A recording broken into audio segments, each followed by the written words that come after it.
Ini adalah materi filsafat timur. Sekarang kita akan membahas pengertian timur.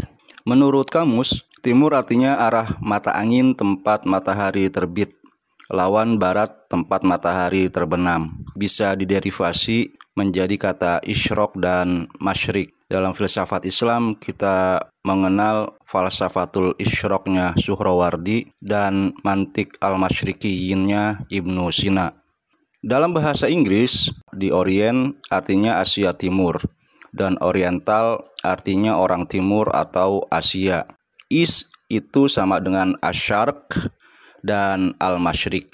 Orient juga Asyarq sama dengan East atau Al-Masyriq. Dan Orientalism itu berarti mengetahui atau mempelajari bahasa serta peradaban timur. Kemudian secara geografis juga secara politis ada istilah timur dekat, yaitu timur yang dekat dengan Eropa berbanding dengan timur jauh seperti Cina, Korea, dan Jepang. Sedangkan wilayah di antara keduanya disebut Timur Tengah. Orang timur artinya bangsa yang diam di bagian timur dunia, dari India sampai ke Jepang. Berbanding dengan orang barat, yaitu orang Eropa atau orang yang mendiami benua Eropa. Dalam konteks ini Indonesia termasuk negeri timur jauh.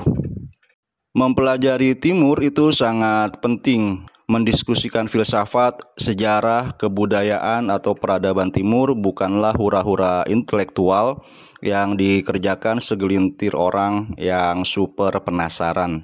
Sebab apapun yang ada dalam kehidupan kita sekarang, baik berupa buah karya, keahlian, tradisi, dan kebiasaan, akar-akarnya menghunjam pada masa lalu yang sangat jauh, lalu berkembang seiring zaman hingga sampai kepada kita dalam bentuk yang kita saksikan sekarang.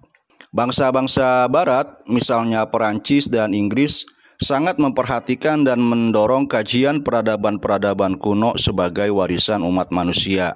Mereka membiayai penelitian-penelitian tentang sejarah, bahasa, penggalian benda-benda kuno, agar dapat merekonstruksi gambaran kehidupan pada masa lalu dalam berbagai aspek. Mereka memasukkannya ke dalam mata kuliah di perguruan tinggi, mengadakan berbagai seminar, menerbitkan banyak jurnal ilmiah. Sehingga kini kajian itu sudah mencakup berbagai cabang keahlian yang mustahil dikuasai oleh seseorang secara keseluruhan. Meskipun demikian, patut dikatakan bahwa terkadang bangsa Barat itu melakukannya dengan mengikuti keinginan, kepentingan, dan ideologi mereka sendiri.